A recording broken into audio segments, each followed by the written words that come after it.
Alors ici, vous êtes dans la grange de la maison du Bannerévisard.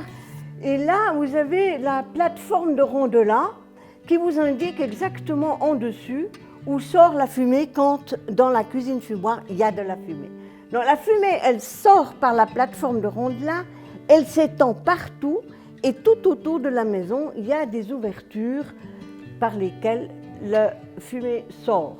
Quand il fait grand beau et puis que ça fume beaucoup, on a eu des téléphones qui disent « ça brûle chez vous ». Non, ça ne brûle pas, c'est le fumoir qui est en fonction.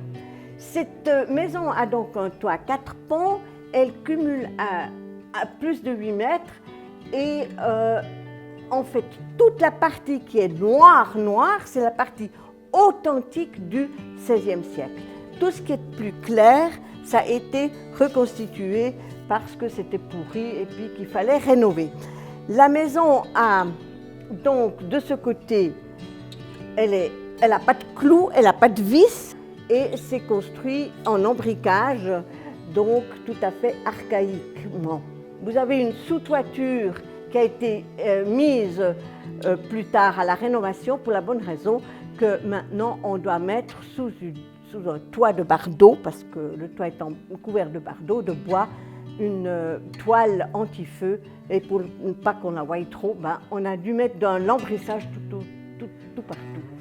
Cette grange, évidemment, on mettait le grain, donc il fumait, il n'y avait pas d'animaux, et tous les bois sont sains et sont extrêmement durs, presque devenus des cailloux. On peut pratiquement pas, on pourrait même pas planter un clou là-dedans, tellement c'est dur. Et toute cette maison, elle s'est abaissée de plusieurs centimètres, même beaucoup, je vous laisse deviner combien. 60 centimètres, elle s'est abaissée dans la terre. Donc tout ce qui est archéologique est en bas. Et ça, c'est bien la preuve qu'une maison du XVIe siècle, elle s'abaisse comme tout le reste. Je vais vous montrer comment est construite la partie en pierre de cette maison, c'est-à-dire qu'à l'époque, on n'avait donc pas de ciment. Ah, ça c'est l'esprit de la maison qui sort. Voilà comment les maisons étaient construites à l'époque.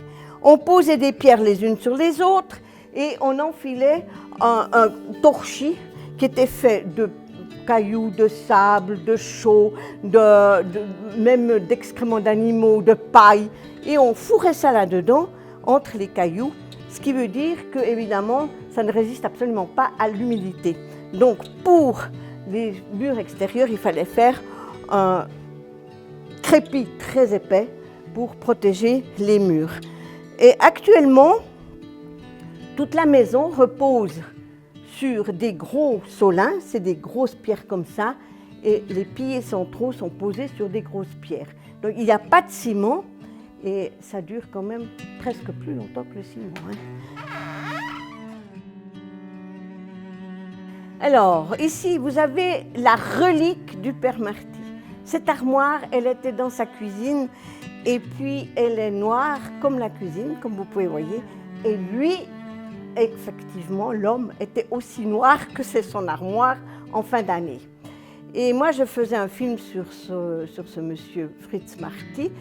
Et puis, il me dit un jour, en hiver, avant Noël, « Je suis malade ». Je lui dis « Toi, tu n'es jamais malade, arrête de dire que tu es malade. »« Je suis malade ». Et puis, effectivement, le lendemain, il n'était pas là, le surlendemain non plus. 3 jours après, je me suis dit « Ouais, je vais quand même me renseigner ce qu'il a ». Et puis, le 4e jour, il était là. Il était tout beau, un joli monsieur, tout frais, tout rose. Et puis j'ai dit, mais qu'est-ce que c'est cette histoire de maladie? Ah, une fois par année, je dois aller à l'hôpital. Je dois aller à l'hôpital parce qu'on me met dans une baignoire et les jeunes filles me chroupent du haut en bas, devant et derrière, pour que je sois beau, tout frais. J'ai un lit avec des draps blancs. Je mange comme à l'hôtel, alors que j'ai jamais été à l'hôtel, mais je mange comme à l'hôtel, et ça me dure pour toute l'année.